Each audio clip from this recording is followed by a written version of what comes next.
For many centuries, people have been sailing the oceans and seas with the help of sea vessels, during which time the ships have become faster, more modern and, most importantly, larger in size. You are on the Top 5 video channel, and today, we will tell you about the 10 largest ships in the world.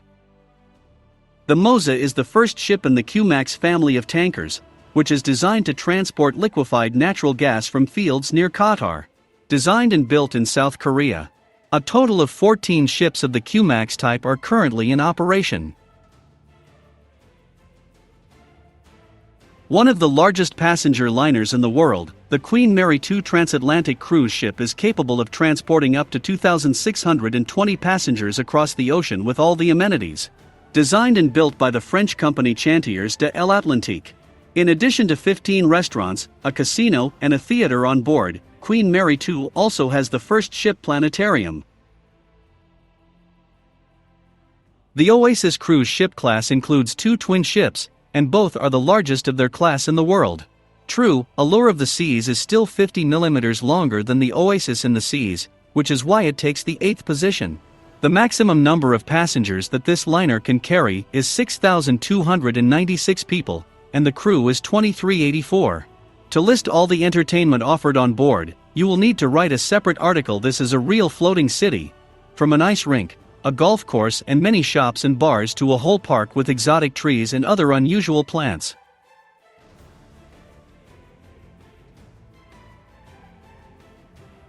This vessel belongs to the family of the largest dry cargo vessels, which in turn belongs to the Brazilian mining company Vale.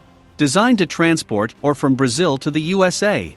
A total of 30 such ships have already been built with deadweight varying between 380 and 400,000 tons. Sohar is one of the ships of the family with the maximum deadweight.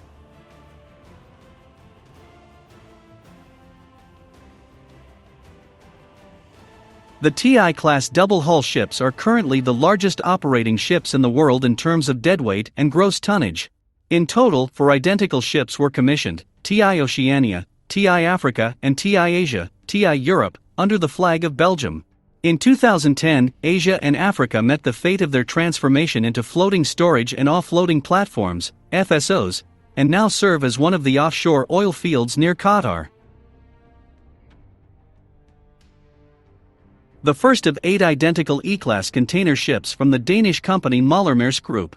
In 2006, when Maersk first set sail, the ship was the largest operating vessel in the world. Carries various cargoes between Northern Europe and Asia through the Strait of Gibraltar and the Suez Canal. This ship has a rather bad reputation.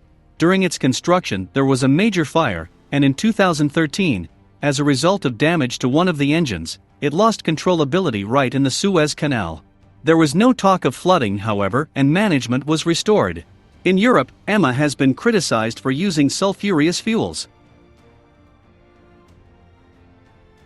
Once the world's largest ship by deadweight, the oil supertanker Esso Atlantic was built in Japan in the mid-1970s, but made its first direct voyage from Liberia, under whose flag it was registered by Esso Tankers. He was mainly engaged in the transportation of oil between Europe and the countries of the Middle East. In 2002 it was scrapped in Pakistan. Also, there was an almost identical ship Esso Pacific, but the Atlantic's deadweight value is slightly higher, so it was he who took the 4th position. This supertanker was the largest in deadweight among the family of almost identical French ships Batilis. Built by the French company Chantiers de l'Atlantique, lived only 5 years, and was scrapped in South Korea in 1983. The same fate befell the rest of the family, Prelude, Bellamia Batilis. Such a short service life is explained by the fact that the commercial utility of the supertanker was minimal. It could not pass through either the Suez or the Panama Canal. Until recently, it was the longest ship in history. The supertanker Seawise Giant was so huge that its length was compared to the tallest buildings in the world. The ship could not fit in either the Suez or the Panama Canal. Even the English Channel was not a giant in terms of tonnage.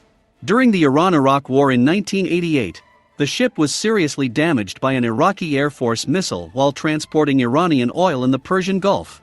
As a result, the ship sank near the coast, but shortly after the war, Norman International was able to tow it to Singapore, where the ship was repaired and put back into operation in 1991, already with a new optimistic name, Happy Giant. Prelude is the world's first floating platform not only for transportation, but also for the production and liquefaction of natural gas directly on board. South Korean Samsung Heavy Industries is under construction for Royal Dutch Shell.